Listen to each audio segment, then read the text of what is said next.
All right, so we do have a quorum. We have 6 people. I'm going to call the meeting to order. Hopefully a couple other folks will stroll in. Naomi, if you wouldn't mind just making a note of when they do arrive for our minutes, please. Welcome to the CPA Public Presentations meeting. I'm going to start off with a meeting attendance. Michael, Yes.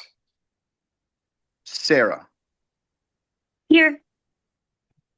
Helene,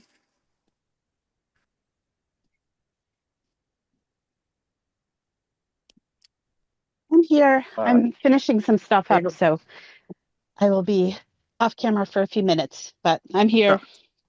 Sounds good, Helene. Thank you. Chris, Here. Mary, Yes. and Jay, yes. All right, so our first item on the agenda is just to review and approve our minutes from our December meeting. Did anybody have any questions or concerns with that? I think Mary did an excellent job, as usual. Okay, so I just wanted to highlight that I'm trying this new thing out. I understand that most people have a hard time with the lengthy minutes, but I think it's important to have a true history of what happened at the meeting. So for those people who would prefer a shorter set of minutes, in the beginning you notice I have abbreviated minutes. It's simply the topics and usually a 1-sentence outcome. So there's that. Anyway, that's the beginning. It goes on to the regular minutes. I think they're great. Great job, Mary. Okay, thanks. It's a lot of work. Yeah, Mary, that is a lot of work, Mary. Good job, as always. Yep, thank you. Give me one moment here.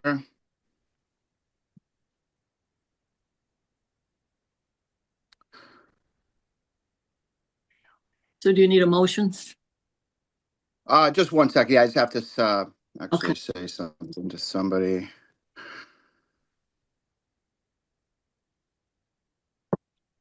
Also, while Jay's doing that, could members of the public and people who are here for presentations, could you put your name in the chat and your association so that I can put it in the minutes?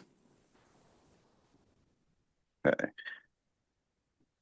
All right. So yes, I would make a motion to accept the minutes from our December meeting. Is there a second on that?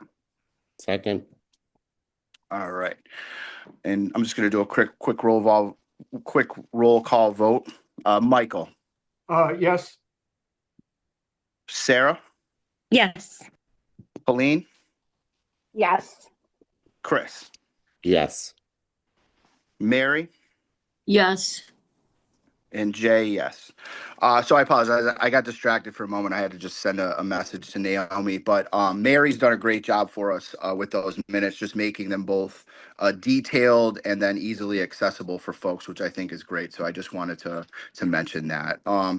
I do want to take a quick moment. We have Counselor Meg McGrath-Smith was able to join us, and she does have another commitment coming up. But welcome, Meg. And I just wanted to give her a couple of minutes just to address the committee if she would like. It's not on the agenda, but I'm just going to take a little chair liberty on this one. And Meg, please, the floor is yours. Sure. Thanks, Jay.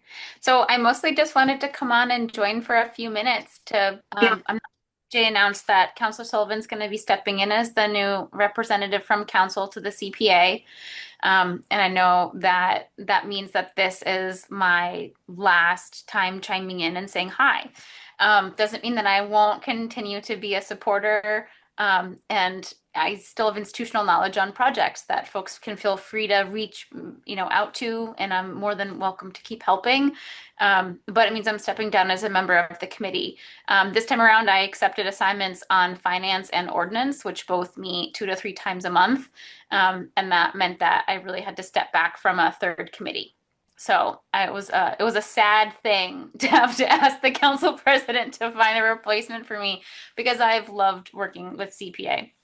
I was trying to think about how many years it's been. because I served, I think, for 3 years before I was chair for 3 years, and then 2 years on after that. But I was also, I think, on for 2 years before chair. So it's been a long time that I've been on the committee. And I was on the committee before I was on the committee because I had reached out to see if they needed any help. And they were like, well, we are currently like paying someone to take minutes. Would you mind just coming in and volunteering and taking minutes? So I was attending the meetings before I was even on it. And I'd become this like bizarre de facto secretary, and minute keeper. So I've just loved being a part of everything that you do. I love everything that CPA stands for. Right? You're trying to do really good work to make the community better. Every project is a capital, like on the ground improvement project. You're making parks better. You are going to make, buildings that need to be kept up, historically kept up. You're bringing stuff back online. You're conserving open space. All this stuff is really near and dear to my heart. And thank you to all of the good work from the committee to keep it going. Well, Megan, thank you for the work you've done. You're going to be missed, needless to say. You were part of everything, quite frankly, that we've done and have done and thought of. You were there, as you say, from the beginning to be the chairman and did an excellent job. And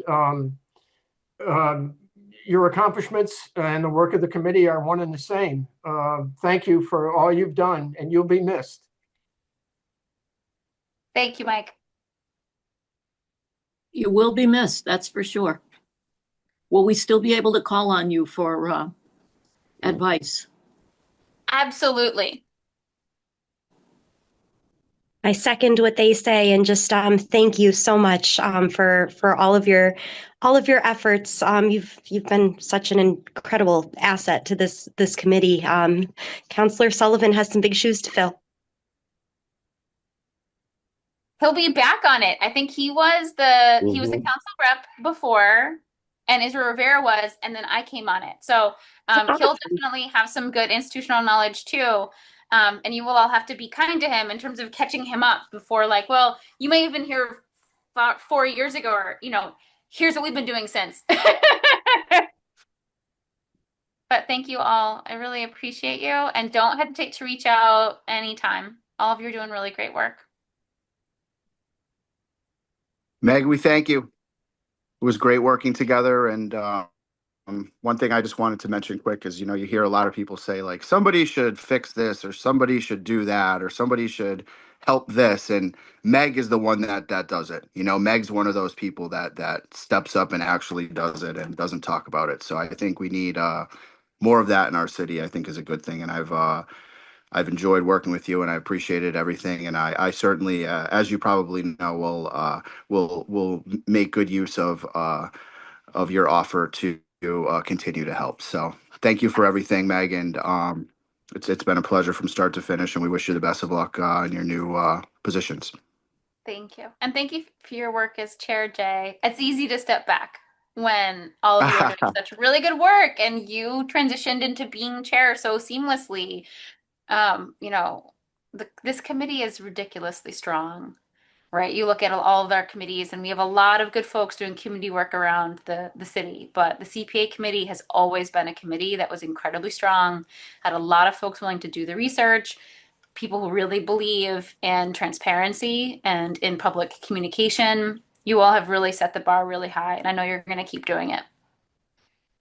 So thanks so much, Meg. We appreciate you. Wonderful.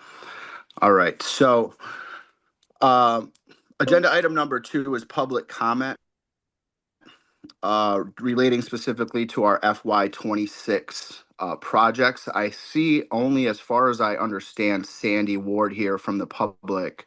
So again, I think what I'd like to do is just to push this item to the end of our public presentations. I know Sandy had preferred last time to comment once she was able to absorb those presentations. So if everybody's all right with that, I would just make a motion to take up item number 3, which will be our public presentation. So 3A, our first presentation will be Megan Seiler from Wistariahurst. She's presenting about the Butlers Pantry at Wistariahurst. And Megan, the floor is yours. You should have the ability to share, and if you need any technical assistance, let us know. Okay, so hopefully you're seeing my screen. And let me, from the beginning, start this.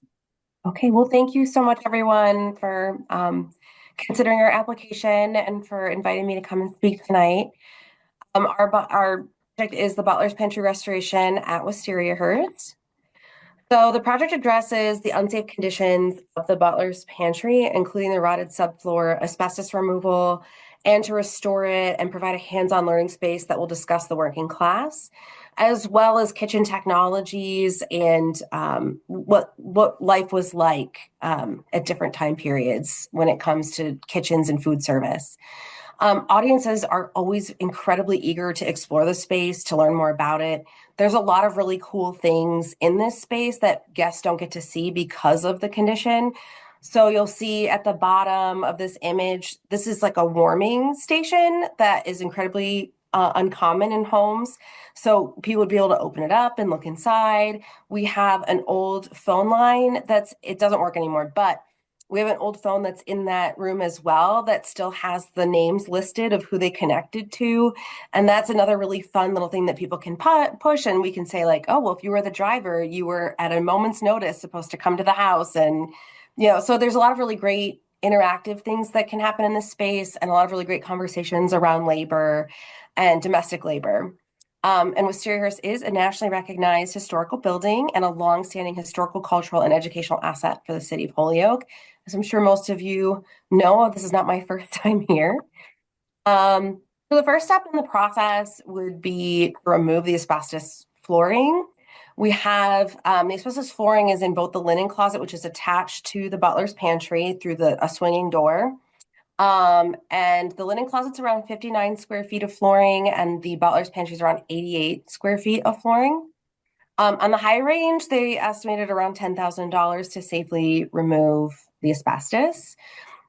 We don't know if there is asbestos in the subfloor at all. We don't really know what's underneath the flooring. So the next step would be replacing the subfloor. It is incredibly spongy and rotted in multiple locations.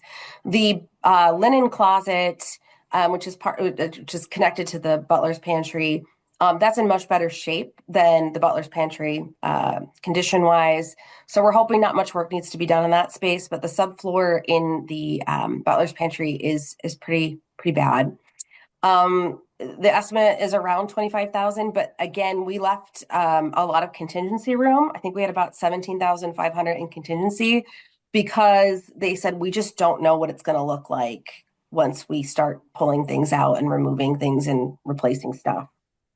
And then what we would look to do is replacing this with period appropriate black and white penny tiles so that it matches the aesthetic of the home and kind of gives you that same historical time frame when you go into the space. So what we're looking at here is the entrance into the butler's pantry from the dining room. And as you can see on the right, that is the biggest hole that we have in the floor. We have to be very careful when we have house tours. We tell people, we stand in front of it, tell them not to go in there. And it's spongy all around there. So that's one of the most serious pieces of the condition. And then we have more images. So as you can see on the left photo, you can kind of see the water staining on the flooring. And that is a sink that used to be used. The water's now shut off to there. That sink wasn't used at one time. And the other pictures you're seeing are the cabinet. And that's not like mouse droppings or anything. That's actually like pieces of wood that have rotted and flecked down. We don't tend to open that cabinet or do anything or store anything in that cabinet. But when we did the repainting project a few years ago now, there was a ton of rotten wood and animals had chewed up the boards. So we think water was getting in that way and probably happening slowly over time. And then some wisteria vines were probably also helping direct water into the building as well. So we've remediated that issue, and we haven't seen any active water in there, but it was probably going on for quite a while. So it has caused some damage, and we don't know the extent until it gets opened up. And then we have really antiquated and energy inefficient lighting in this space. So another part of this project would be to replace the current lighting with something more historically accurate. Something like the example you're seeing here, that's actually a refurbished Victorian example. And that estimate was around $2,500 to do that. And we just think that would really help this space sort of feel a little bit more historic and a little more accurate. And then the paint is in pretty poor condition. As you can see, there's crackling. They think it's probably lead paint. So they said most likely we would just kind of cover it and not do too much to disrupt it, because you don't want to disrupt lead paint. And we'd also have to repaint the ceilings, because once we take those lights down, there's going to be some unpainted stuff, and it's going to look kind of ugly. So that's around $3,500.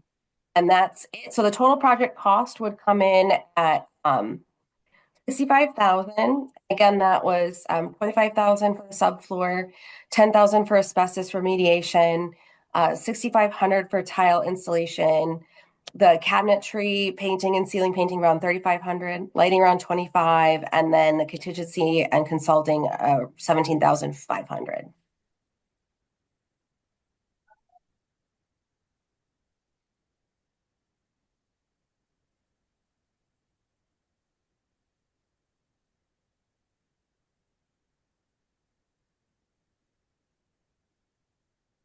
Oh, you're muted, Jay.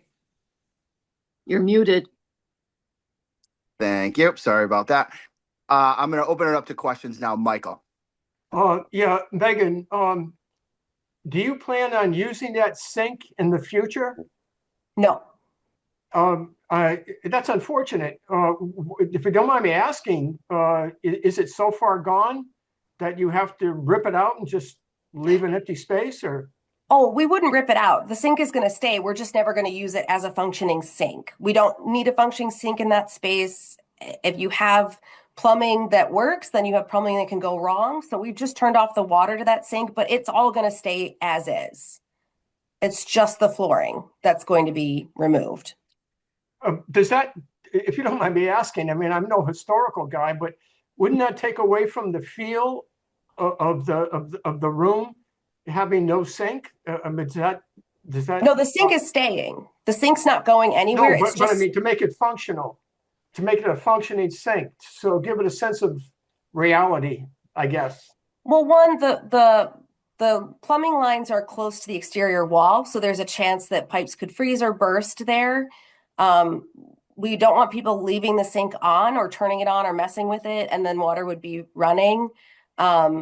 There's just a lot of reasons why, and we have a sink in the kitchen that works and operates that the staff and volunteers can use. So there's really no point to have a functioning sink right there, because there's so much that could go wrong with water. Yeah, no, I understand and I agree. It's just unfortunate. It's a nice piece of equipment.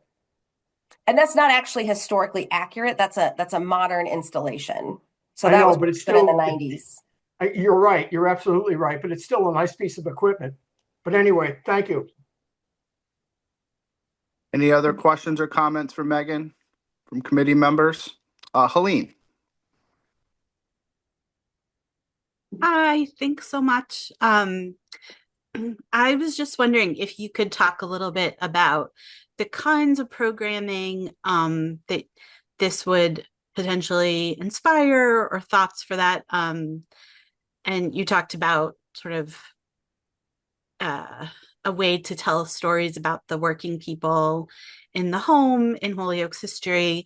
And so I guess I'm just wondering, in terms of the historic narrative possibilities at Wistariahurst, what, being able to make this a more accessible, accurate representation of the 19th century in the home, where, people working in the kitchen would be using.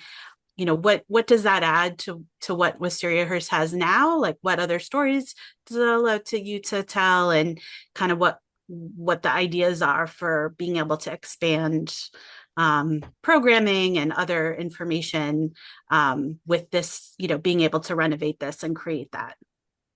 Yeah, I think one of the first things is that it is a space that people are always curious about. They want to go in, they want to explore. And what's really great about it is that we have some people that we can discuss. So we had Ada Peoples, who we are going to put some signage up for, who is a Holyoker, and her son actually contributed to our archives. And she was one of the only Black workers in the house that we know of. We want to be able to talk about how they were represented in the house.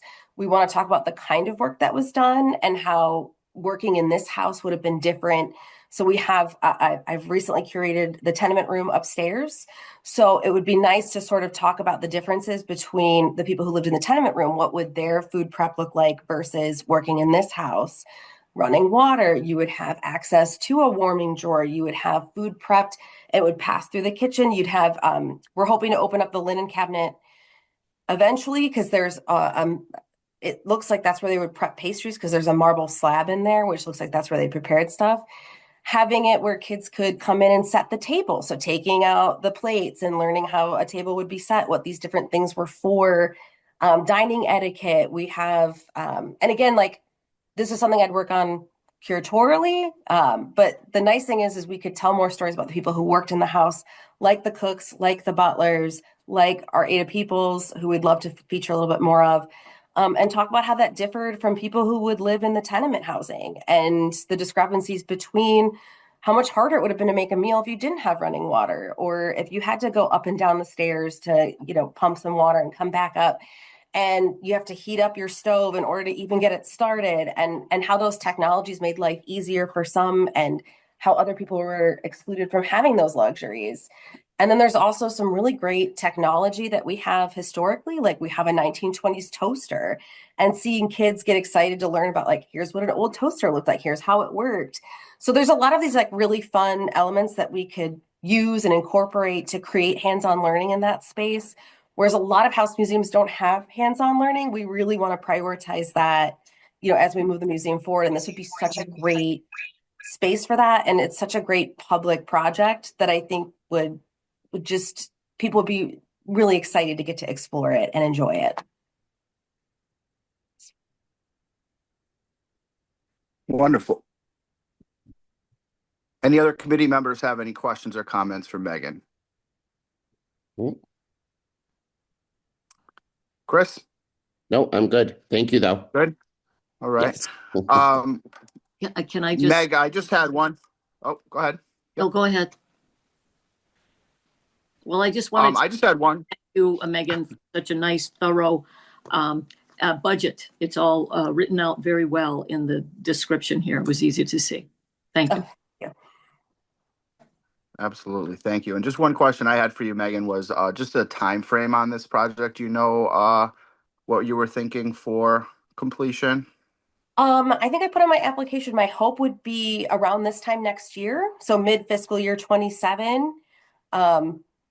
It's not that big of a space if anything comes up or there's any major issues, but it is a smaller space. So I'm hopeful that we can move quickly on the project. Wonderful. We appreciate it. I mean, this isn't your first time before us, so you have a good sense of a presentation. So we appreciate the time. And if there's no other questions from anybody on the committee, we can move forward. Thank you so much, Megan. We'll be in touch. I think Chris has a question. Just a quick question, Chris. Meg. Can you give us an update on the wall? Oh, the wall is, yeah, that's totally fine. The wall is currently paused until the spring when the thaw happens. Okay. But they've put in the footing and they've put in the back wall. So my hope is they can move rather quickly once it warms up. And then we're hoping that we're hoping that everything comes together, and then we can also do the sidewalk pretty quickly after that. We're hoping. There's another grant that we're kind of working with, that if we can get that grant, then it's a watershed grant. So we're working with conservation, and we're hoping that we can kind of juggle all of that. Right. Beautiful. Awesome. Thank you. No problem. Wonderful. Good question, Chris. Thanks, Megan. Good luck with everything. We'll be in touch. Thank you. All right, so our next presentation is going to be Mira Gates from the City of Holyoke DPW. The presentation is about the City Hall Granite Stairs, and we've had this project before us before, so I know there may be a number of questions about it, but Mira may touch on that in her presentation. Mira, the floor is yours. All right, thank you, everyone. I'm gonna see what I can do to do my screen share.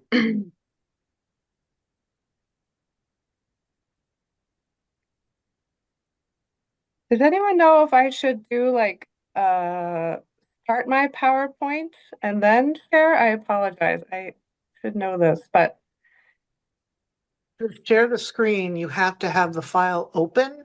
And okay. then when you hit screen share, you choose which file you'd like.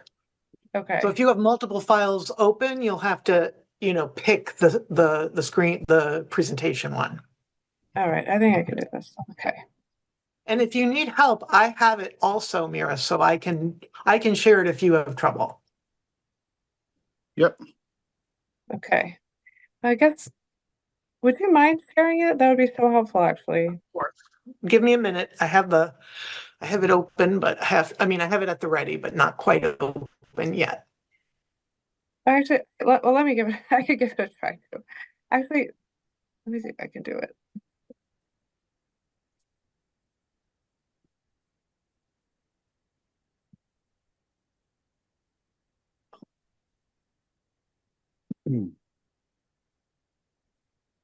Okay, so you guys, I'm just trying to figure out how to get it into like slideshow mode. Opening it right now. So I'm going to share. Okay, good. Perfect.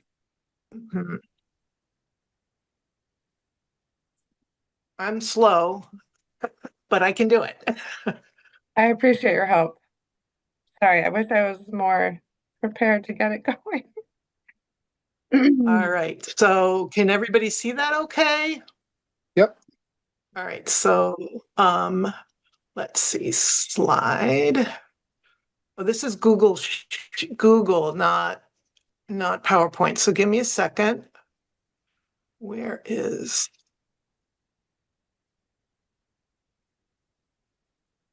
Okay, let me just.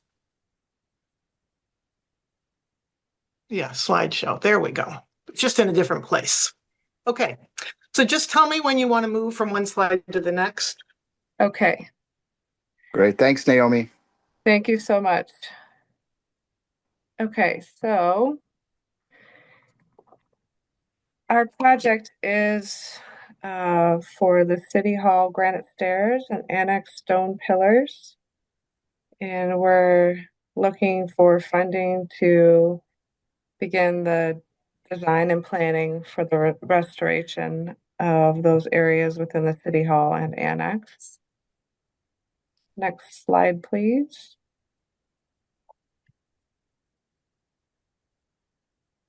So the City of Holyoke is seeking additional funding to develop a plan for the preservation and rehabilitation of the historic granite stairs at the north entrance to City Hall and the historic stone pillars at the north entrance to the City Hall Annex.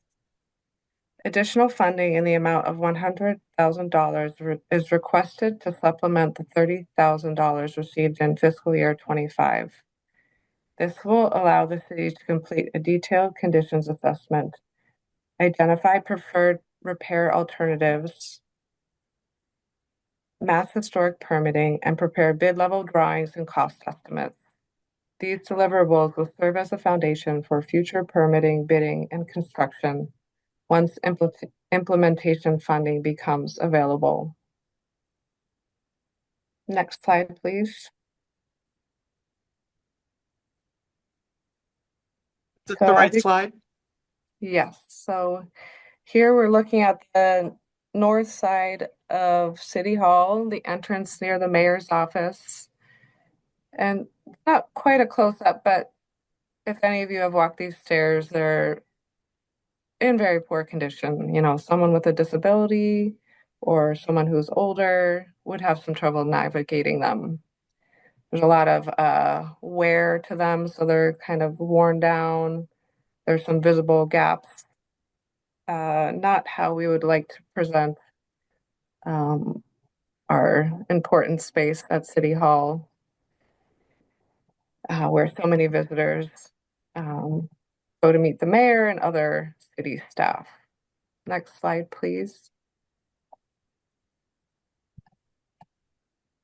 So this is the entryway to the annex, also the north side of the building.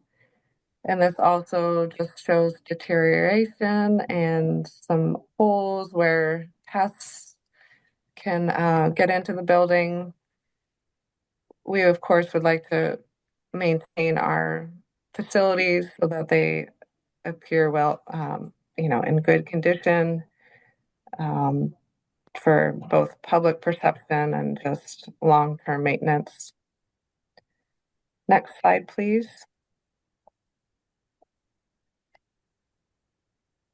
This project is necessary to preserve two architecturally significant features of the Holyoke City Hall campus, a landmark grouping of buildings central to civic life and government operations. The granite stairway provides a main point of access for employees, residents, and visitors conducting public business at City Hall. Over time, the stairs have experienced weathering and structural deterioration that pose safety and accessibility concerns.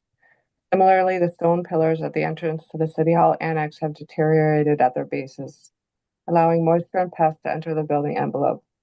By investing in this planning and design phase, the City of Holyoke will take an important step toward restoring an essential public facility, enhancing safety and accessibility, and preserving an irreplaceable piece of the city's architectural heritage. Next slide, please. This project was temporarily put on hold given the FY25 CPA funding received was not adequate to support the full assessment, permitting, and design work necessary to develop bid-level documents, and city staff was not able to find alternate funding sources to supplement the design phase work. A request for proposals was put out in November to solicit proposals from experienced professional architectural and engineering firms to assist with the desired design phase work activities. Proposals were received from 3 firms. The current cost estimate to complete the design phase services is $129,690. Cost proposals received are good for a period of 60 days. And ideally, design phase work can be awarded to the preferred consultant by February 16th to guarantee pricing received. Next slide, please. City staff is excited about potentially working with a preferred consultant, Architectural Preservation Studios, or APS, a disadvantaged women-owned small business. And on this slide, you can see some examples of projects they've worked on in New Jersey and New York. Good examples of restoration projects in our area. APS has received numerous awards for their work on historic preservation projects, as seen in these images. If the city is fortunate to receive additional CPA funding, city staff would like to notify APS of intent to award and begin preparing contract award documents, such that the work may begin as soon as feasible. Okay, next slide. And that wraps up the presentation. Thank you for your time and consideration. I have my email on this slide if anyone needs to reach out with questions. I'm working with Matt Sokop, the city engineer, and Victoria Houle, and we're happy to answer any questions you have. Wonderful. Thank you, Mira. I'll open it up to questions to committee members. Does anybody have any questions or comments for Mira?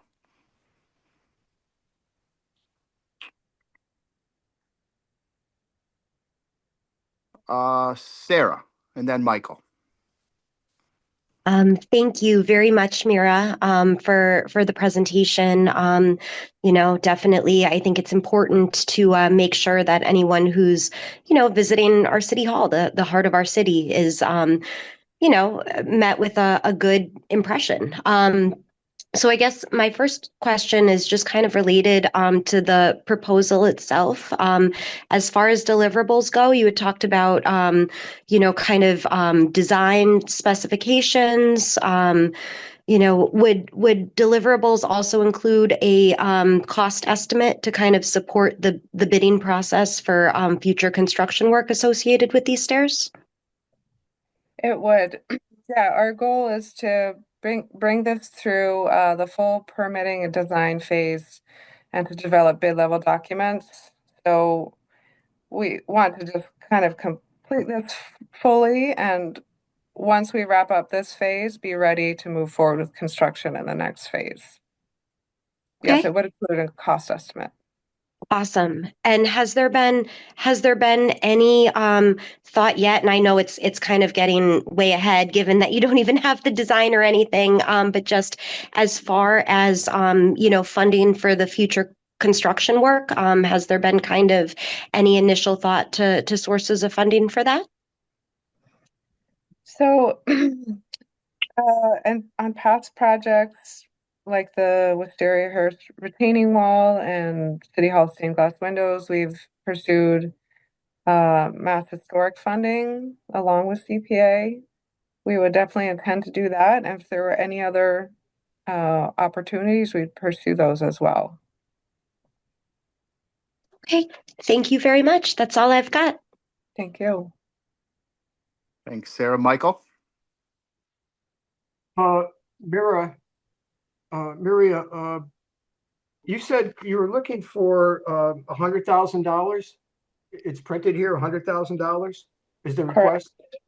And you said you had mentioned that the cost was $127,000.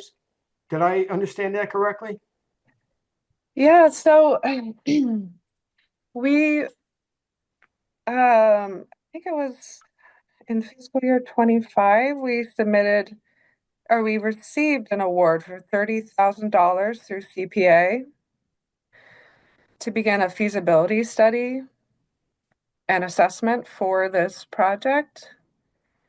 And our engineering department at the time determined a better course of action was to just move forward with the full design phase. So that money has not been touched, and that 30,000 would supplement the 100,000 that we are asking for now. Yep, no, that's fine. Thank you. Another question. The design firm, was it ABS or APS? APS, yes. APS. Are they the ones that are bidding to do this sub work? Are they bidding on this, or did you actually hire them? So we have not hired them. We put out a bid because there was a firm that we had been in communication with, and we just thought we might get a better fit by putting out an RFP. And we're so glad that we did because of the responses that we received. So this RFP just recently wrapped up. We have their proposals. We have not responded to any of them. They will be active for 60 days, which will take us to mid-February. So our hope is, with the timing of this funding opportunity, that maybe this will align and we can inform APS that we've received some funding and we can move forward with the project. Of course, that's an unknown. It's a hope. But yeah, so right now we have 3 RFPs we've received. No, but they appear to be, by way of their previous work, that they're somewhat of a preferred vendor to go with in terms of this project.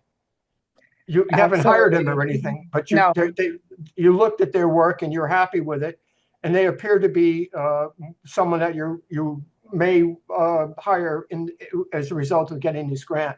Would that be correct? That is correct. No, okay. No, it's pretty involved. It's pretty involved. Good luck. It sure needs it. Any of us has gone to City Hall.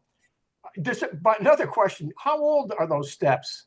I mean, do you know how old the City Hall is? Just for the sake of those of us who don't. I wish I did know off the top of my No, head. that's okay. I did prepare all the documents, but No, it's okay. I would say maybe close to 150 years old. I'm not sure. That's my guess. No, that's okay. No, I was just wondering. Well, thank you. Thank you.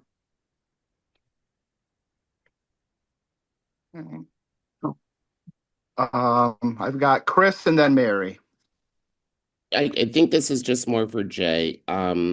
Bookkeeping terms, how does it actually work for us since the money wasn't used in the previous application? Is this something that gets, because it is the same project, so to say, does this just get rolled into, Yeah, what so type of? that's a great question. So the scope of work of our previous award aligns with this request. Okay. So it would really be a contractual issue. I think I'd certainly make that clear to the city council when we go before them, just because it is a bit of a tweak to what was originally Okay. approved by them. But it is it's right in line with what we had already approved.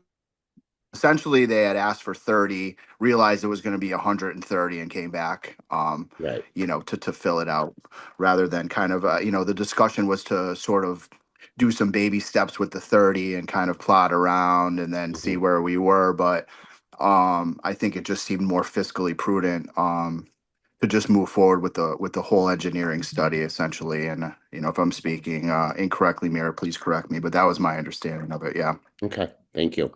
Yeah, that's exactly Mary. right. I think she was Yep. trying to answer. Go ahead. Oh, no, just affirming what you're saying, Jay. That's exactly how our thoughts were going. Thank you Yep. both. Yeah. Okay, so my questions were pretty much, that's my first question. What happens with the 30? Do you need, so there must have been a date that this first 30 was due to be completed by. Will we be within that? And do you need a vote to change the date? So that's the first thing. And then, well, anyway, what is the story on that? What can you, that would be up to Jay. I think that question is for Jay.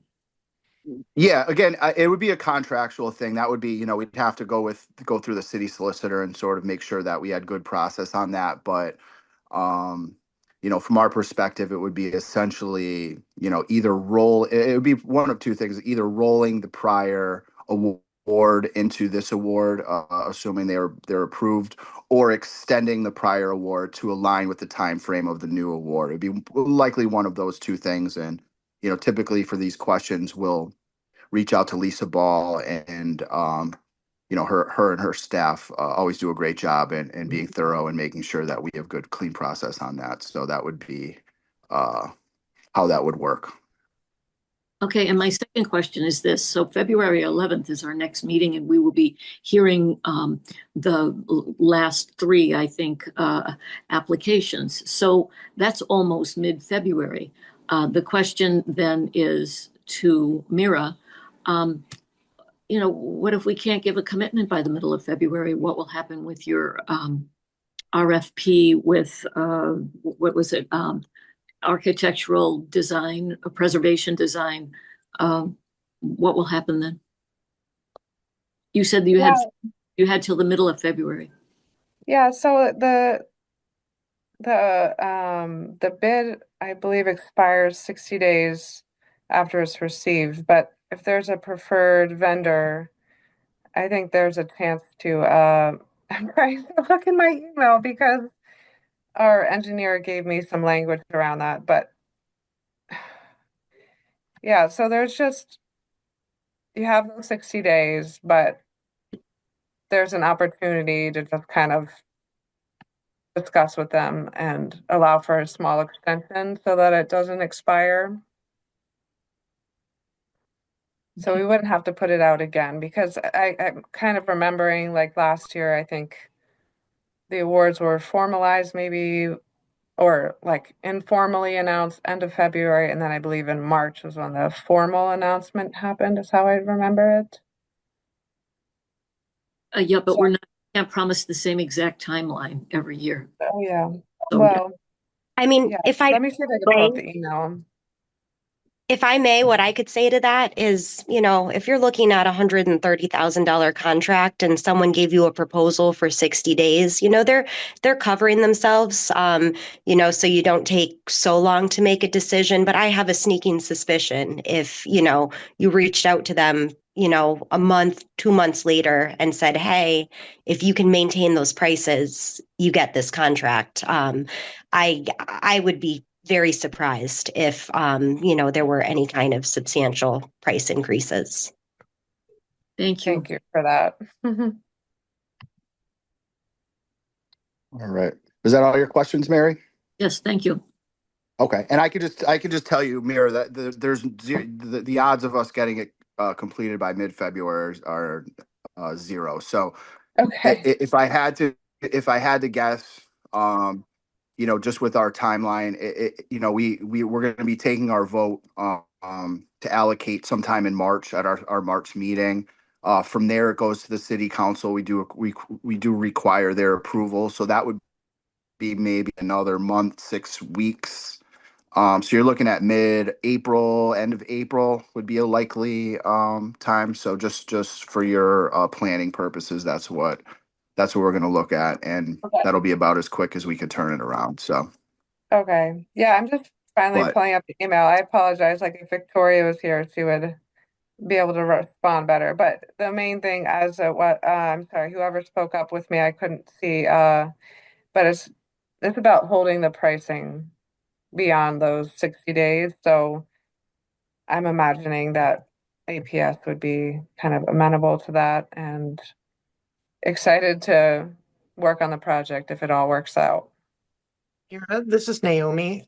If you need a letter with the timeline outlined, and it wouldn't be a definite, because there are factors that are beyond our control, but we could provide our expected timeline to you in written form if that would help you in negotiating with your preferred vendor. That would be so helpful. Thank you. Great. Were there any other questions or comments from committee members about this project? All right, I don't see anybody. Mira, thank you so much for your time. We'll keep you posted. We'll be in touch about the next steps in the process. Good luck. Thank you so much. I appreciate your time. All right, thank you. Okay. So moving forward, our next presentation, who we've seen before, is the Holyoke Merry-Go-Round. We have Sue Leary with us here. Sue, welcome. Welcome back. Hi. Thank you. And if you don't need anything up from us, the floor is yours. And just see if I remember how to do this. Yep, and I believe Naomi has your presentation as well, so she can certainly share that similar to the last presentation if you'd like. Okay. Are you seeing it? It's on my screen. Do you see it? Yep. Okay. All right. Hi. My name is Sue Leary. I'm a member of the Friends of the Holyoke Merry-Go-Round, and I'm here tonight to present our proposal for the FY26 CPA grant and to share how this historic and beloved community landmark continues to preserve our city's heritage, engage generations of residents, and provide a safe, joyful experience for our children and families.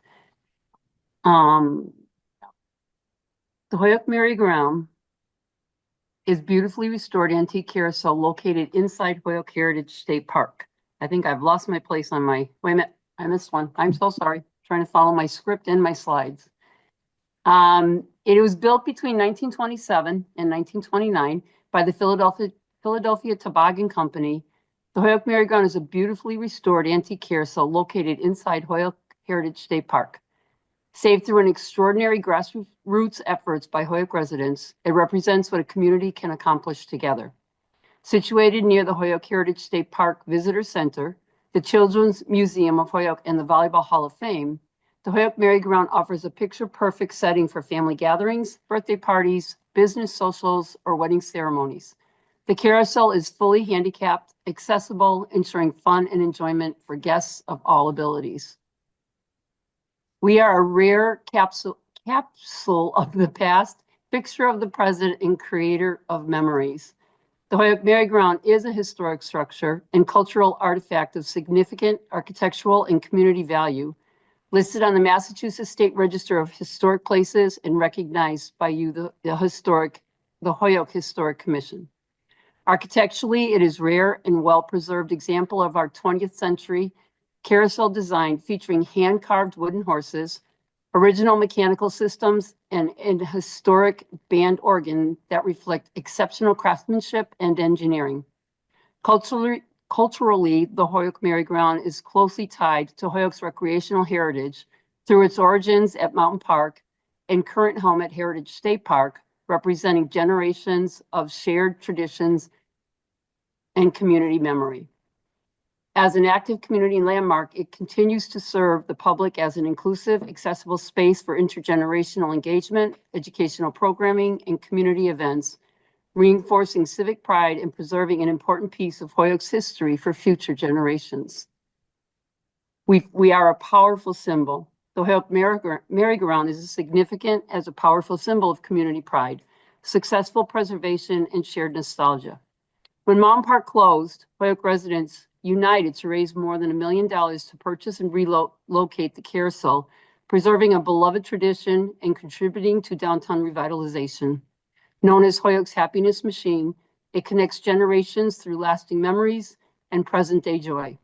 Its significance is especially meaningful to the Holyoke school children who raised $32,000 through bake sales and penny drives in 1988 to help save the carousel. The lead horse Lancelot is dedicated to them, honoring their enduring legacy of civic engagement and community spirit. We are a regional tourist destination. The Holyoke Merry-Go-Round also offers a rare chance to experience a beautiful, preserved 1929 antique carousel while celebrating Holyoke's strong sense of community and history. Located at Holyoke's Heritage State Park, it is within walking distance of the Children's Museum in Holyoke, the Volleyball Hall of Fame, and the Holyoke Canal Walk, making it an easy and memorable stop for families and visitors. Affordable, nostalgic, and welcoming to all ages, the Merry-Go-Round creates lasting memories while supporting downtown Holyoke as a regional tourist destination. The next few slides are the horses that you, the CPA, gave us grant money for. We wanted you to see what your money went toward. This is our lead horse, Lancelot. You can see the before and after. Lancelot was meticulously restored by the Carousel Museum in Bristol, Connecticut. While photographs cannot fully capture the quality and detail of the restoration, the results are truly exceptional. Prior to restoration, Lancelot was a favorite among riders of all ages. Following restoration, he has become even more striking. Seeing Lancelot in person offers the best appreciation of the craftsmanship and care involved in preserving the historic carousel horse. Captain Jake. He features, slide 8 features Captain Jake, another favorite among our horses, particularly those who seek out the carousel's jumper horses.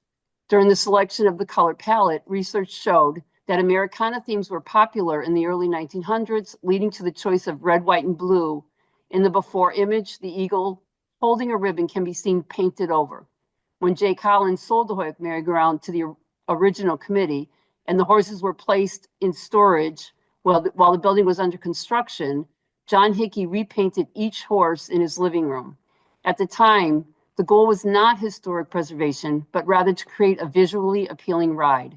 Once the outer layers of paint were stripped away during restoration and the eagle was revealed, the direction of the design became clear. Americana was the natural and historically appropriate theme. Here are Little Rocket and Quicksilver. I apologize, we did not have before pictures for them, but you can see that they really are beautifully restored here also. They're more modest in size, two of our smaller horses, but they've been beautifully restored, adding charm and visual appeal to the Holyoke Merry-Go-Round. Here are some pictures of the damages to our horses over time. They illustrate some of the wear and the damage that occurs naturally. While we are committed to fully restoring each horse to its original condition, we are equally dedicated to maintaining a ride where children of all ages can continue to make lasting memories and return year after year. This type of wear and tear, which is why this type of wear is inevitable, which is why our long-term plan includes ongoing restoration and proactive maintenance to minimize damage. In fiscal year 2024, you, the CPA, generously provided funding to a complete and key safety and preservation goal, installing new stirrups on each horse, ensuring a safer ride while reducing future wear and tear. Here's some more wear and tear pictures there. This is pictures of the restoration process. It begins with the careful removal of 4 or more layers of paint using a heat gun and hand sanding. This work reveals the original colors and ultimately the bare wood, exposing the seams of as many as 60 individual pieces of wood used to construct each horse. After paint removal, necessary repairs are made, followed by extensive hand sanding, the application of a protective shellac coat and a multiple layers of primer, with the entire piece hand sanded between each layer. Once this phase is complete, the horse is sent to the painting department where traditional hand painting techniques using Japan oils, just as artists employed at the turn of the 20th century, are used. Each color palette is custom mixed, ensuring that every horse is unique and carefully preserved piece of American history. After the paint has been fully cured, the horse receives a final protective overspray before returning to the carousel, ready to create priceless memories for all who have privileged to ride it. Another recently restored horse. I think I've gone too far. No, right here. I'm sorry. This is Charger. Charger is a horse that is dedicated to the Holyoke Fire Department. In 2019, the Holyoke Fire Department and the Holyoke Police Department partnered in a fundraising effort to support the restoration of a carousel horse, raising more than the necessary funds. As a result, the board voted to dedicate 1 horse to each department. At present, our other horse, Scout, is at the Carousel Museum where the restoration process is underway. We are continuing to actively seek funds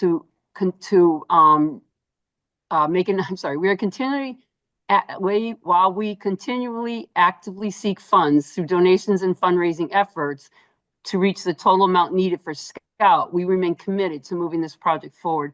We had felt that the Holyoke Police Department and the Holyoke Fire Department needed their own horse. So we chose to take on that. We're not asking for funds for this particular horse, but we wanted to show you what they had done to get this horse beautifully restored. Donna Wolcott, who is the main painter at the museum, conducted extensive research on historic fire horses to inform the color palette. She painted the body a light gray with spotting after discovering historical accounts that indicated a lighter color horse was easier to see in the dark. The Holyoke Fire Department logo was then incorporated into the ribbon design to honor the bravery and service of the city firefighters. Another recently renovated horse came from a gentleman by the name of Andy Adams. We currently call this horse Andy's horse. He may be changing the name. We're giving him that opportunity. He's a Connecticut resident with a lifelong love of amusement parks, particularly merry-go-rounds. He expressed a strong desire to support the restoration of a horse on the Holyoke Merry-Go-Round. Over time, he made multiple donations until he had fully funded the restoration of a horse. He visited the merry-go-round, selected his horse, and played an active role in the restoration process, including helping to choose the color palette and contributing additional funds for the use of gold leaf to enhance the design. Throughout the project restoration, the artist, Donna Wolcott, remained in close communication to ensure the finished horse reflected his vision while remaining consistent with the historic restoration practices. The Friends of the Holyoke Merry-Go-Round have deep roots in the community, enjoy a passionate following, reflected not only in financial contributions, but in widespread local endorsement and active participation. Volunteers consistently donate their time to maintain the carousel and support events, while families and school children regularly attend programs, special events. Testimonials from community members highlight the lasting impact of the merry-go-round on generations of residents, demonstrating overwhelming community buy-in and a shared belief in the mission to preserve this historic landmark for future generations. This slide shows 3 community members who have endorsed our work and support the Holyoke Merry-Go-Round throughout the years. I thought I had one more. I apologize. I do have a slide, and I think when you had I think it was Wistariahurst was up there, she was explaining the money, and I didn't put that on the original slides, but I can bring up, if I remember how, our Sue, you need to Yep. stop sharing. If Okay. it's a separate separate file, it's not a part of this. You have to stop sharing this. Okay. And Okay. then share what you want to share.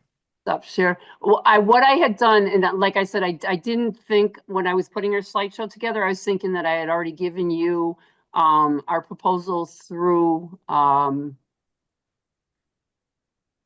don't have it. Hold on, because I got to put us down and then get that to come up. I'm looking while I'm trying to talk, and that never works out for me. Yeah, just go ahead and share first. Yeah, no, I've got what I want now. I remembered I have to have it up so that I can share. It's just our proposal here, so I can talk to you about what we're asking monetarily wise. There we go. Okay, so what we are looking for is the full restoration of 4 horses. We have been given the quote of $7,390 per horse.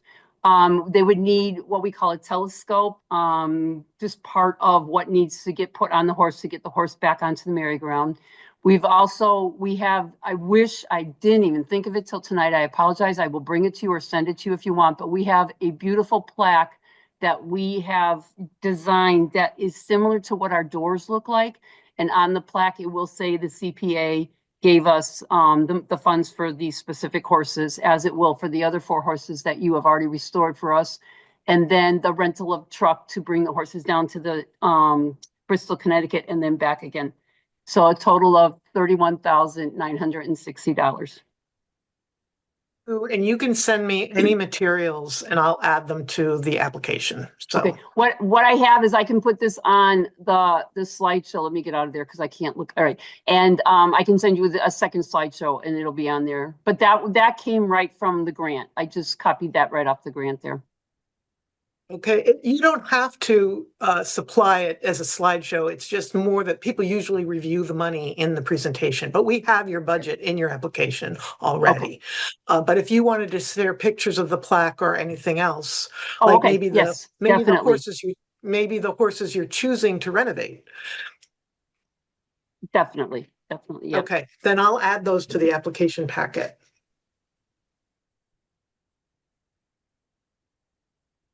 All right, great. Thank you, Sue.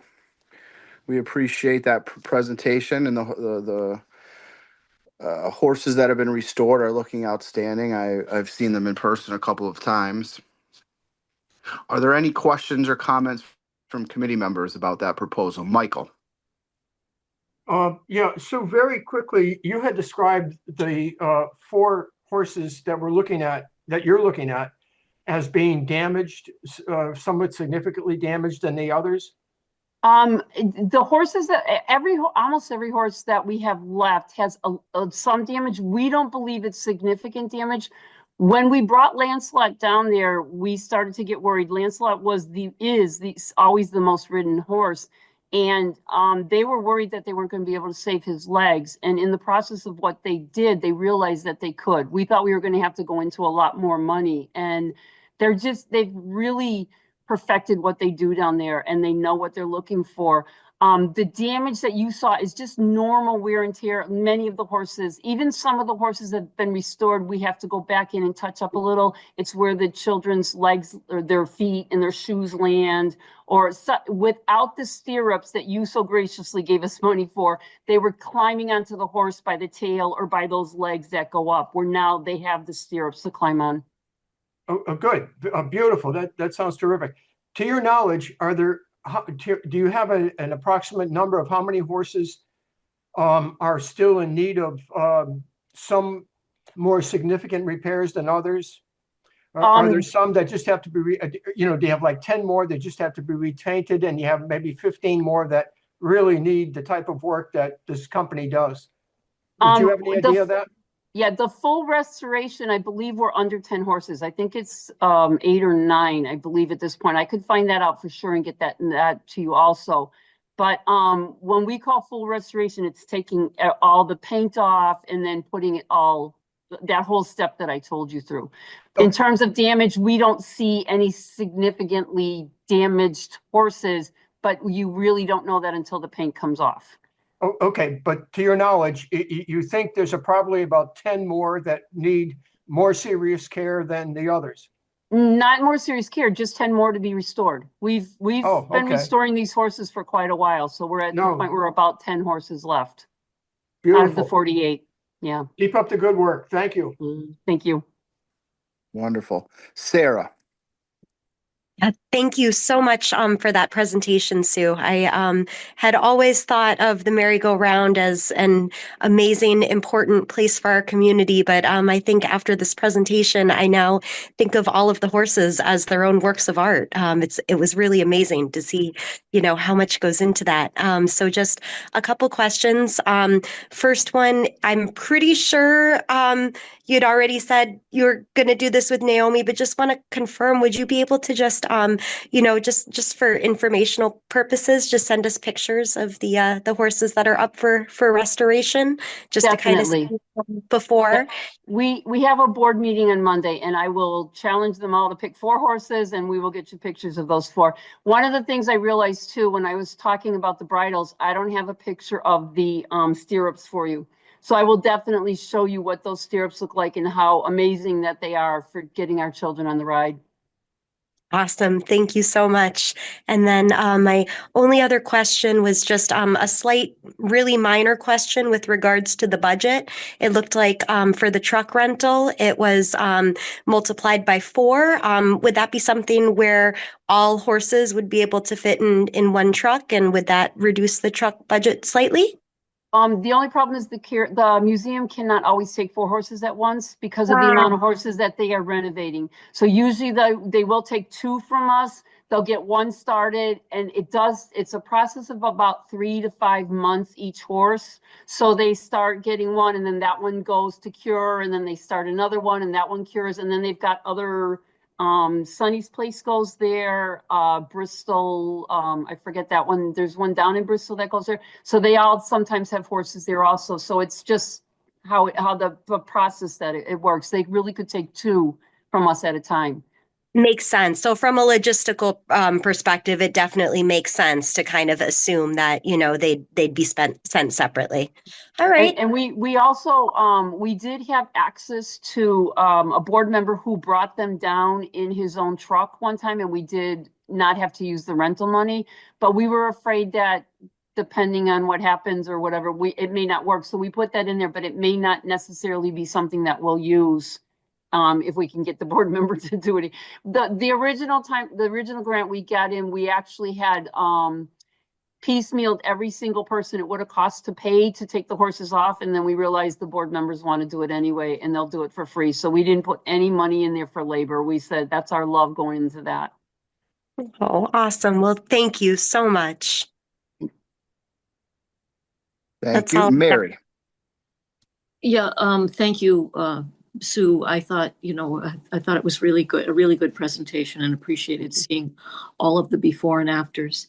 I just wanted to say that I also really appreciated hearing about all of the other sources of income or of funding for this. The various donors and the people that have already done the sponsoring. So that quite a bit of money beyond CPA money has been put into this, and I'm sure you'll continue with that, correct?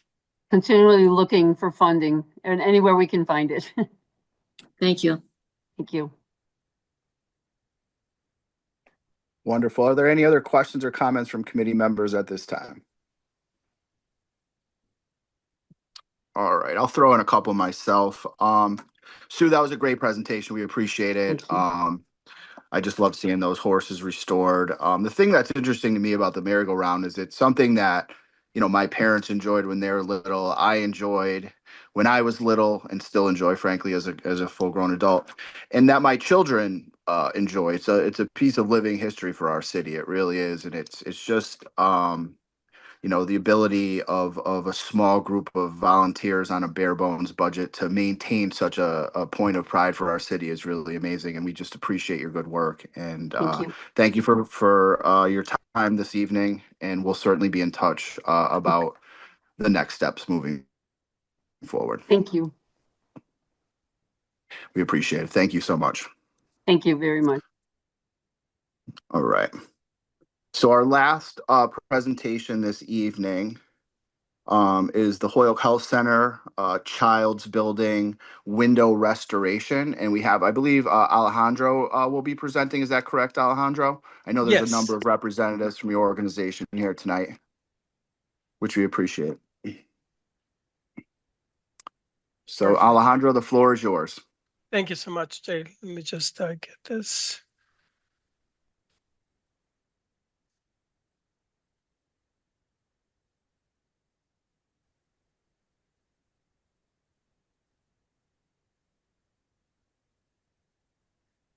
All right, can everybody see my presentation? Perfect, thank you.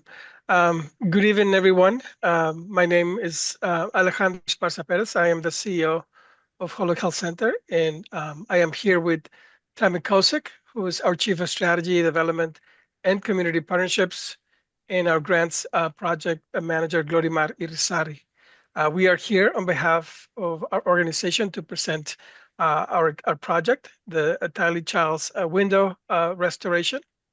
And first and foremost, I wanted to extend our deepest gratitude to the Community Preservation Act Committee for inviting Holyoke Health Center to present in what we believe is a very exciting project.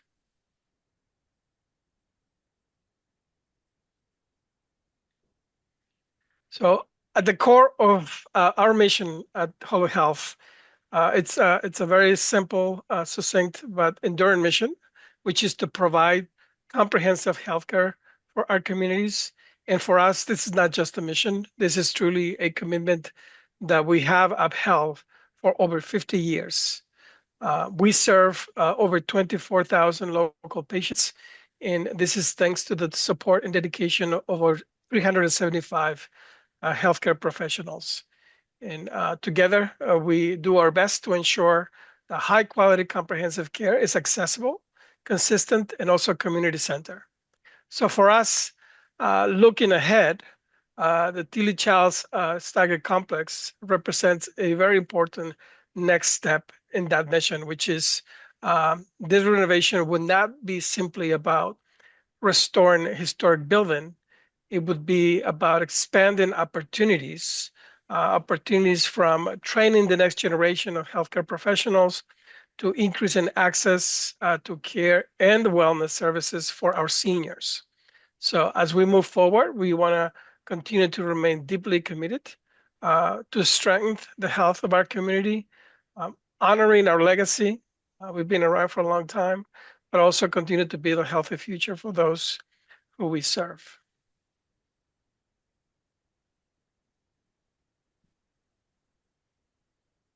So for those of you who are not familiar with Holyoke Health Center, we are a private non-for-profit, federally qualified community health center with a very strong record of community service. But we also have a strong and successful record on facility development. We have completed multiple large-scale adaptive reuse projects in downtown Holyoke, including the transformation of the former Epstein Furniture Company into what is currently our primary healthcare facility. And most recently, the renovation of the Russell Osborne building, which has helped us to expand our clinical services. So these projects demonstrate our proven ability to manage preservation-sensitive renovations of comparable scope. Projects that both respect the historic character, but also contribute to the revitalization and the vibrancy of downtown Holyoke. This project will be overseen by our Chief of Strategy, Tammy Kosick, with the project architect, who will be serving as design and construction manager, ensuring some strong coordination, accountability, as well as successful delivery.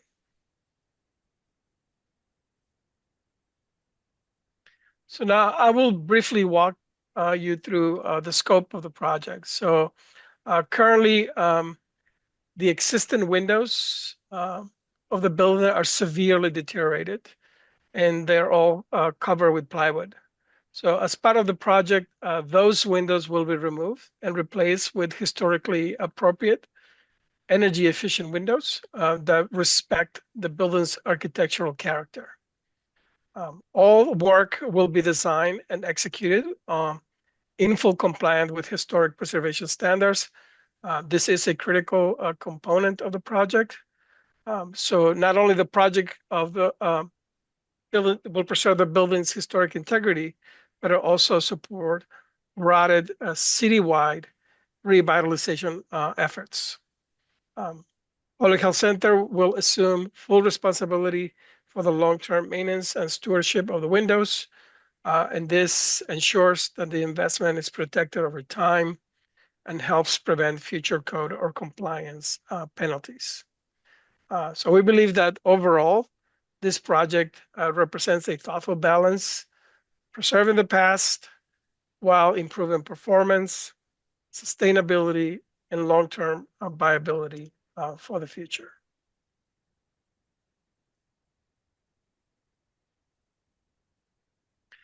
So now into the project timeline, and these are the key phases that are involved. So the schematic design phase, which already took place from September through December of 2025, focused on initial design concepts, window specifications, and early review for historical compliance. This phase established the foundation for what we believe is a strong preservation sensitive approach. From December 2025 through February of 2026 is when we moved into the design development. And during this phase is when the design is being refined, window materials are selected, and any and all detailed drawings are prepared to ensure accuracy and constructability. Next, from February through June of 2026, we'll enter the construction documents phase. Full construction drawings and specifications will be developed, incorporating input from consultants and coordination with city officials to ensure that all requirements are met before construction. And finally, construction administration will occur from July of 2026 through September of 2027. And during this phase, window replacement work will be carried out. And this work will be closely monitored by the architect to ensure compliance with historic preservation standards, as well as the overall goals of the project. So now in terms of the project budget overview, the primary cost is the replacement of the front facade windows, which is estimated at $211,000. This is the largest line item and reflects the importance of restoring historically appropriate, energy efficient windows that will significantly improve the building's appearance and contribute to the revitalization of downtown High Street. Additional window replacements at the rear of the building are estimated at $8,000. This will be finalized during the construction bidding phase. We also included $3,000 for a historic consultant. This consultant is required to ensure compliance with historic tax credit standards. A $1,000 allowance is also included for CPA signage in accordance with the CPA requirements. And finally, a $2,000 contingency is also included to address any unforeseen conditions, which is the standard for projects of this nature. So together, this cost will bring the total project budget to $225,000.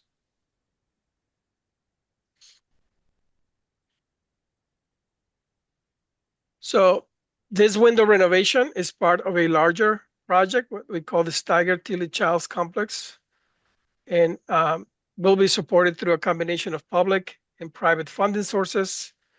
We are actively pursuing both state historic tax credits and new market tax credits to support the broader building development effort. Applications for both programs are currently underway.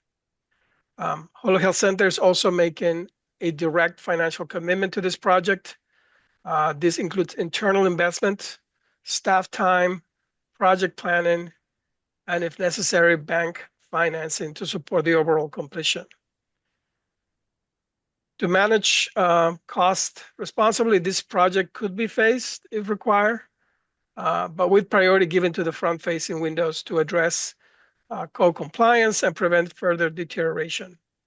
That said, our goal is to complete the full window replacement in one funding cycle, which is the most cost-effective approach and ensures consistency in materials and design.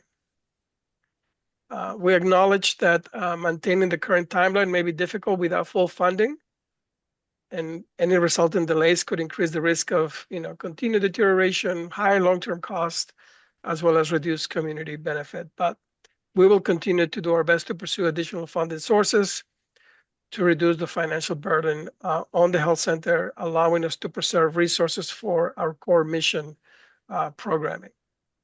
The CPA finding will allow us to move forward efficiently, will allow us to protect this historic building and to preserve resources for patient care.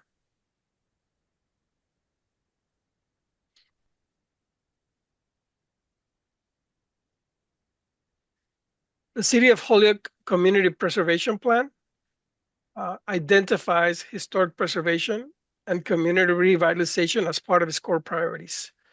And this project directly advances those goals through the rehabilitation and continued use of a significant downtown property.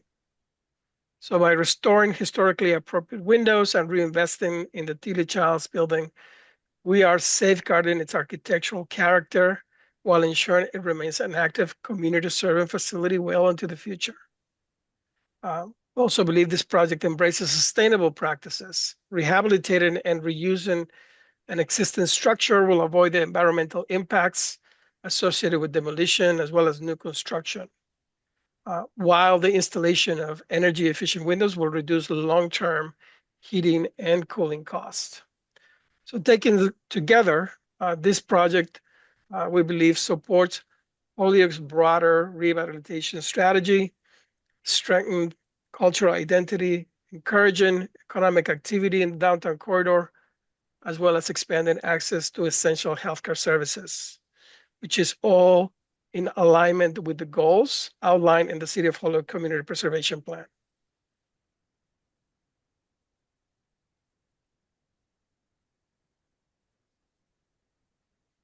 Wonderful. Also, is that the end of your? Not yet. Sorry. No, I was just changing the slide. I also want to briefly highlight the strong public support as well as the broad community benefits that are associated with this project. There has been some significant enthusiasm for the preservation and rehabilitation of the building. Community members expressed their views that the investment in this building is an important step in safeguarding Holyoke's historic character. We have also received letters of support from city officials and neighboring businesses reflecting, the backing for the project, which is widespread. And as far as broad community benefits, it is also important to highlight that we are partnering with local colleges to establish healthcare education and workforce training programs within the building.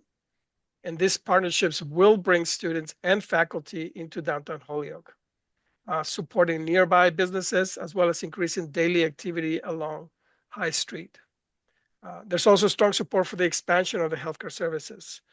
This project improves access to care while creating training opportunities that respond directly to community identified needs. So the benefit extends citywide. Restoring the building will immediately improve the appearance of High Street and will also contribute to downtown revitalization and reinforce neighborhood pride.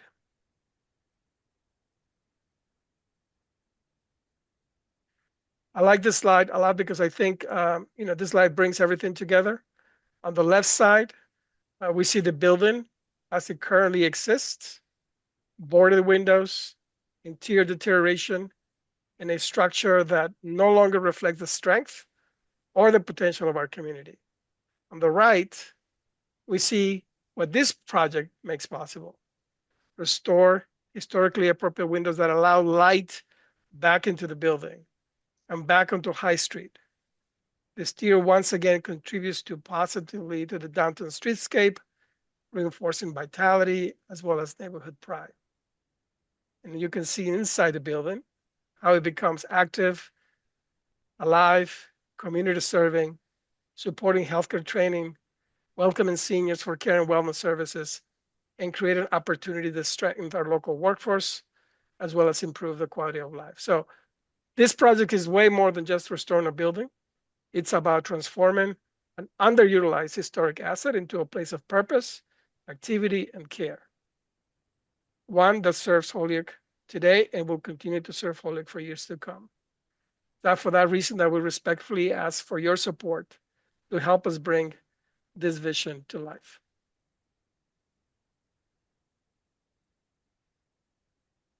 And finally, I'd like to express my gratitude for your time and for your attention today.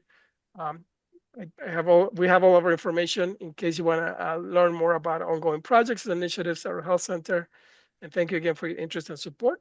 We look forward to staying connected. And we are happy to answer any questions that you may have. Thank you. Outstanding. Alejandro, thank you so much for that presentation. That was very thorough, and it's clear that your organization took the time to understand what we do at the CPA and what our goals are. I think that was something that stood out in that presentation. I'm going to take some questions and comments from our committee members. Michael? Alejandro, and you may not know the answer to this because it's got nothing to do with your proposal. I was just wondering, do you know the condition of the roof of that building? You may not know this, so we actually do. Oh, good. How is it? Tammy? It was recently fixed and replaced, so we have a brand new roof. Oh, good. Perfect. Yeah. My second question is, since our budgets have been cut, we don't have the available money that we once did. And we have a lot of great projects, and yours certainly is one of them. Have you ever considered that for this round of funding, instead of doing all of them, have you ever priced it out to do like the top 3 windows, and then next year do the middle windows, and the following year doing the bottom windows? If in fact we arrive at a situation where we simply, and that's the reality, unfortunately, especially with a great project like yours, we simply may not have the money to do it because it's been cut. And that's the world that we live in now. It's just food for thought. I mean, you may not have that answer either, but I'm just thinking if you ever want to consider that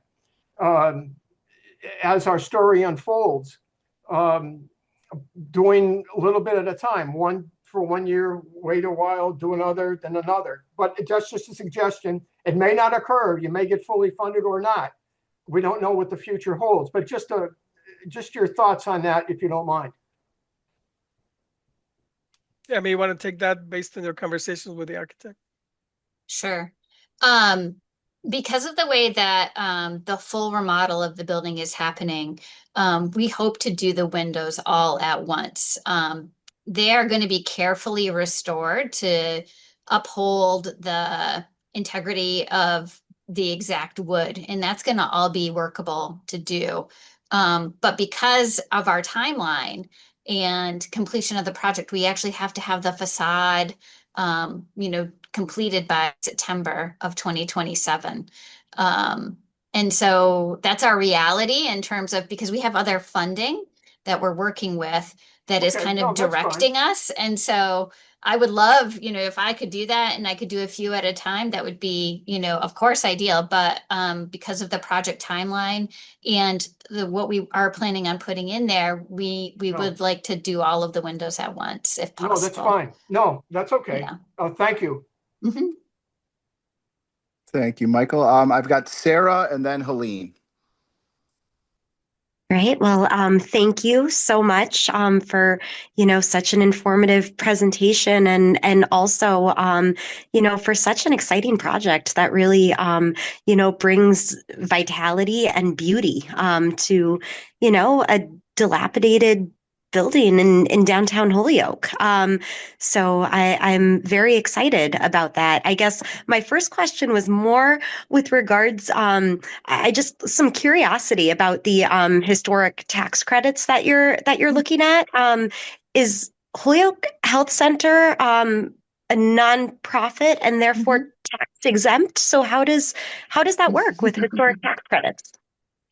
Oh, it's a complicated process that I am learning all about in this job. This is all the fun stuff we get to learn. So technically, we are kind of like a pass-through. So it's in exchange for like, we get the tax credits and then we work with a broker to sell them to an organization who will give us cash in exchange for the tax credits because they can use the tax credits, we can't. And so it's kind of like an exchange. It's not 100%, so if like whatever 100% tax credits they give us, will like negotiate a price. So it's like, 89 cents to the dollar kind of situation that we could get money back for. I hope we get at least that. So that's all done on the work. So any construction work done on the building builds up. So we get to accumulate 20% of the total cost of the construction towards the historic tax credits. So yeah, so it's a little complicated, and then we have to kind of wait till we get it all together, and then we sell them all at once.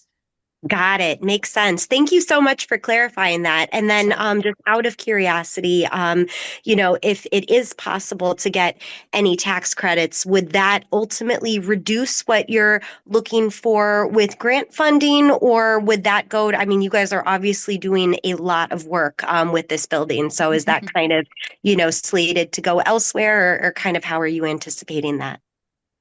It's an extensive project that includes, the Steiger and the Child's Building all together. So I'm not sure if you all are aware of the history of the Steigers and the Child's Building, but it used to be all connected as a part of the Steiger department store. And back in probably the 90s, they put up a wall when they sold the building separately to close off the Steiger department area, which was then used as the Department of Children and Families, off from the Child's Building. But there's no stairs inside of the Child's Building. So there's no way to get from the first floor to the upper floors in that building.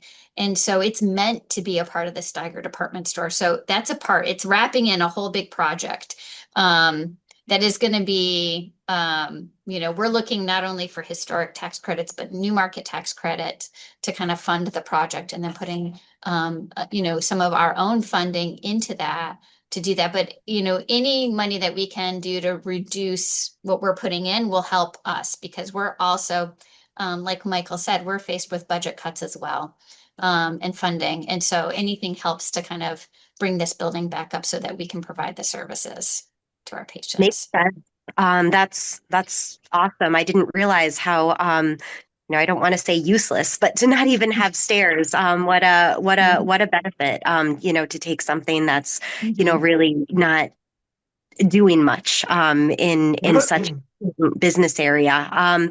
But sorry, two more questions and then I promise I'm done. This one's a little off topic, but just wondering if Holyoke Health Center does have any kind of pilot agreement negotiated with the city of Holyoke, so for payments in lieu of taxes. We have had preliminary conversations with the mayor, but at this moment we do not. Okay, fair enough. And then my final question, and this is just the really, really technical engineer in me, but I was looking through the whole asbestos report that you had on the building, just because I've dealt with that before. I did see in that report that there were 2 window glazings that were tested. One of them came back negative, but it looked like the last part was missing on the other glazing, and the glazing that I did see negative was for the basement windows. So just wanted to confirm that all window glazings tested came back negative for asbestos. Yeah, I believe so. I don't recall any window glazings that came back positive. It was mostly asbestos around pipes.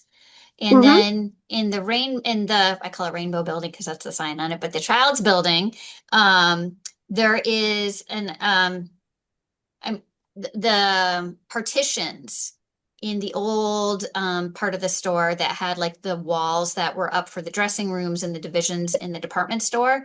All of that has to go as well because I think it's something in the wall or the tape or something like that. And so that would all be, we would be taking care of all of that as well. So we got a really full, extensive report for the whole building. And we're already in process for remediation of that. So I've received 3 bids, and I'm getting ready to move that forward relatively soon, probably in March. That's quite an endeavor. Thank you very much. Absolutely. I've got Helene and then Mary and then Chris. Helene. Hi, thank you very much for the presentation. It was great. And I want to be quick because it is quite late, but I just hearing more about the bigger picture in terms of the building development. I mean, it sounds like the windows is a piece of a much bigger project of which you have other funding and other support. And so one thing that we think about at CPA, right, is our, are there other funding sources going into a particular project? And while it sounds like the windows, no, but the windows are a sub-project of this much bigger project, which is to rehabilitate the full building. And so so if that's correct, I just would think of this in a different way as actually having a lot of funding sources for the bigger project, and that you've identified us for a piece of it, which is totally fine. But when we want to think about it, we're putting in some money, but other sources are putting in other money to create this fully renovated building, not just some renovated windows. So I just wanted to emphasize that this feels more like a part of this much bigger thing. And that is something CPA is supposed to consider, is if other funding sources are going into a project, and we're one piece of it, that's sort of ideal. So That's a great point, Helene. Absolutely. Mary. Okay, so I noticed in the write-up for the application, the topic came up in regards to doing the windows in phases, but the discussion against that said something to do with it being out of compliance for a longer period of time. Can you explain what it's all about? So that's the city compliance around having boarded up windows. Oh. Yeah. And so we get fined for having boarded up windows. So we purchased this building 2 summers ago. And the building's been boarded up for many, many years. I think as long as I've been here, for 15 years. And probably even before that.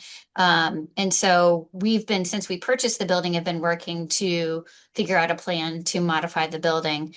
And so that's one of the things that we're facing is, the city compliance around boarded up windows, which we would like to remedy. So that's ongoing. That's like every month you're paying that bill. No, I think we're on, so we've requested, because what we've done is we have a plan to modify and fix the building. And so they've accepted that proposal from us. And so they're putting a hold on fining us, but that's a part of annually that, it's a part of the vacant building process and having the boarded up windows. And so that's something that we want to keep moving that process forward to get that building done. So that we don't have to, it's an eyesore for the city hall. It's, it's a part of, it's in such a central downtown area. Like we don't want them to be boarded up either. So that's the compliance piece. Yeah. The plan looks really beautiful. Looking forward to seeing it done. Yeah. Thank you. All right. And Chris? Just a reminder, you will be presenting to the Historical Commission. I imagine you'll be looking for letters of support at one point. Okay. Something I should reach out to Jay directly or? Nope, we're your Okay. people. I'm your Okay. direct person Okay. that will be working through that. And so once we get some go-aheads for all Okay. of those pieces, we'll be coming to you all. So I think we have a process we're doing right now where we're doing the federal Okay. historic tax credits for the project first. And so we were told to hold because we're timing some other things first, and then we'll be sending the letter of request, and I'll be coming and presenting to the committee there Beautiful. as well about the Perfect. project. Yeah, Thank you. we're coming. Okay. Thank you. So how does that, Go ahead, Mary. okay, so how does that work then? Haven't they've already been cleared for historic? There was a letter I thought I saw in there saying you were cleared. Maybe I'm reading the wrong thing. So haven't they already? They are. They are. So they're eligible. I Mhm. think I think what Chris and Tammy are discussing is a letter of support on top of that from the Historic Commission, Yes. if I'm not Yeah. mistaken. Yeah, because that'll go through our processes when we start applying for the state historic tax credits and things like that. That's the process that we'll be going through with everybody. Yeah. Yes, and I can say I know, regarding those state and federal funding, I know that I've written a couple of letters as well of support. So I think they look for some local support Mhm.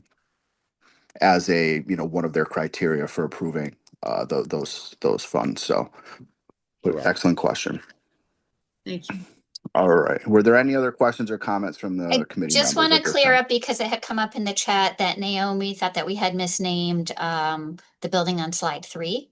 But that actually is another building that is called the Russell Osborne Building. And that slide is correct. There was some confusion before because in the title before we called this project the Russell Building, and that's my brain mixing because I'm doing 2 projects as once. Christopher knows I've been coming to the meetings to talk about the Russell Osborne building, and now we're doing the Child's Tilly building. So in my mind, they were all intermingling. So that slide 3 is correct because that is the building that we're finishing up right now is the Russell Osborne building, which is 245 High Street. The Tilly Child's is 275. So yes, so it's all correct and sorted. Perfect. Thank you Wonderful. so Thank you much. so much. No problem. Yep. All right. So just a couple of comments here. So Tammy, this building is across the street from City Hall, right? Yes. Yep. Right. So you're talking about you're coming down High Street, you're going to City Hall, and there's a currently vacant building that's been vacant for do we know how long? 10 years, 20 years? Well, the upper floors have been vacant for a number of years, but I think the Rainbow clothing Yes. store vacated in 2021 or 2022. I think it was 2022 around there. Yeah. Okay. So the first floor was occupied, and then it had been purchased by out-of-town developer. And then we approached him and said, hey, because the building is interconnected with Steiger, we would like to include it as a part of our Steiger project. And we knew Great. that he wasn't going to be able to do much with the building based on the fact that it's an internal staircase, and he just didn't have the appetite to really develop it in a way that would make justice to the building. Yeah, this is a heavy lift for sure, I would say. That's Okay. why And then that's why we need all the help that we can get. absolutely. Yeah. And you had said 2027 for the windows. Is there an ETA on the final project? Is it also 2027? That's actually the final project, ETA. That would do it. Yeah. Yep, that would do it. And so in terms of the windows, and where that's placed in that whole project, those could be done sooner rather than later because we're going to want to get it buttoned up pretty quickly, but it's going to depend on where it fits in with all the other pieces of the much larger project. But our goal is to have it finished by September 2027. So Great, construction great. will start in this July. And I think you mentioned this in your presentation, but I think I'll reiterate it. The Epstein Furniture Project that was a big impact on our city. I think we had a building that was sitting there in tough shape, and your organization came in and did a really nice job. It's a beautiful building, interior and exterior. It's brought a lot of action down to our downtown as well. I mean, I think your uh, application also referenced sort of that as well, the secondary benefits to other local businesses. And you hear people say, oh, we need more coffee shops and we need a sandwich shop and all of that. And these are the types of things that sort of get that done. So I think it's an important point to make. But we appreciate your time. Did any other members have any questions or comments at this time? All right, thank you so much. We'll be in touch about the next steps of our process, and we wish you the best of luck moving forward. Thank you all so for showing much. up tonight. Really appreciate the opportunity. Thank you. Thank you, everybody. Thank you. Have a good night. All right, so that takes care of our public presentations. We do have one more agenda item left. It's just the public comment for our FY26 projects. It's part of our process that we do take that public comment. We do have one member of the public, Sandy, here. Sandy, would you like to share anything about any of these projects? I'm just the joy of having so many good projects, and that's going to be difficult to decide which ones get funded, I'm sure. But I didn't think I'd going to be so interested in the Holyoke Health one, but that's just amazing. I remember the excitement when the health center decided. I remember when it was in the newspaper in February of, what was it, 2000? No, 19. Well, anyway, the Holyoke Health Center was going to come in and take over the furniture building and create a medical mall in downtown Holyoke. And as a health science librarian, I jumped into action to say, hey, there needs to be a health library in there. And I spent, I created a nonprofit and worked hard with Jay Branis and tried to get funding to get that fully funded. And we never quite got those grants, but we did help train, I think 42 staff members there were trained on the Medline Plus. I got a $40,000 grant for Medline to support, and some of that went to the public library and some of it went to the health center. It was a big project. So I really had fun with watching that building be transformed in an earlier stage, but in recent years, I hadn't been following it at all. So this is fun to see the expansion and the potential. Yeah, it's a great project. So I'm happy about that. Absolutely. So. Well, thank you, Sandy. We appreciate your attendance at our meeting. I learned so much from these, just listening to all these presentations. Yep, I love riding those horses on the merry-go-round. So, yeah. Oh, me too. That goes quite fast. I have Michael and then Mary. Mr. Chairman, we had Nick's Nest down here. Are we not going to get it next month or? Yeah, so they'll be at our February 11th meeting. So they had something came up. They had reached out to me last week. They were actually scheduled last week, but they had a personal issue come up, and they were very clear about that, and it's a valid reason. And then this week they were unable to do it. So that's okay. February 11th will be essentially day 3 of our public presentations, and that will be Nick's Nest, and then both of the Park and Rec applications as well, just for clarity's sake. Yep. Good question though. Mary? Okay, yeah, earlier in the meeting, there was a gentleman who it looked like his name was JBRIENES. Is that the person that Sandy Ward was just referring to? Yes, and he's perhaps the chairman of this organization. I know he's maybe a founder. Yeah. What organization? Of what? Holyoke Health Center. Oh. Yes, I believe he was the one who actually started that, if I'm not mistaken. Yep. Because he came after I had asked everyone to sign in, and then he left already, so that's fine. Yes.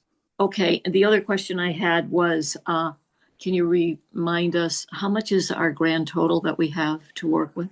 I should have that with us. It's somewhere in the realm of $800,000. Mr. Chairman, it's about 891,000 approximately. There it is. There it is. Thank you. Yes, and Michael had actually asked that question, I think earlier this week or last, and I had sent over the approved budget. So we do have the budget if we choose to fund all of our applicants this cycle. Not that we need to do that, but that is something that we'll be able to do if we would like. And then just moving on to old business. Perhaps you could call it new business. A week from today, we have a meeting at Ian White regarding Jones Point. It's just really presenting the project to the neighbors there. I think there had been some concerns about, different aspects of the park, but I think a lot of it had to do with, really a misunderstanding of what's actually going in. And so it's just really a presentation of what's planned, and we will be taking some public feedback, but I don't know that we'll necessarily be making any alterations. But that's next Wednesday at 6 at Ian White, and everybody's certainly welcome to be there. Sandy. Oh, I'm glad you brought that up. That is high priority for me. And I've had a death in the family and have to travel out of town, and I will not be able to be at that meeting. My husband will be there. We did go to one of the earlier meetings about it, and we're aware that there's a group of neighbors that were trying to stop the whole project. Yeah. And we've heard some of their reasons, and we don't think that the reasons they express are the real reasons. And we just hope there can be broad participation at that meeting. Anything you can do to get more people there who might just be curious and just learning about it and who are not coming in with an agenda to try to stop it. Will you help spread the word, Sandy? Will you help spread the word in the neighborhood? Because we are trying to generate support. I've been so busy on other things, and I'm trying to think who to spread it to because okay. Just a question. That's okay. Yeah, we're 12 blocks away. I don't count as a really close neighbor. Oh, okay. Gotcha. But I'm there almost daily because we have an active dog that needs to be walked. And I've run into you there. I know. That's his favorite place to go. And it's the dog walker group that I'm most aware of. And some of them, I think the dogs are supposed to be on leash. There's certain rules and signs that are there, but it's been very free for all and off leash for years. So they never mentioned that, but I think they don't want to have it get more developed and have restrictions. I'm just thinking that's a piece of it. And they're worried about making it more attractive, and then there'd be more people there. Then there'd be crime at night, and there are a whole bunch of fear mongering stuff going on. And these are people, we hear these things, they think in the meeting that was over, some of them state, everyone in this room is opposed to it. I'm in that room, I'm not opposed to it. They didn't talk to me about it.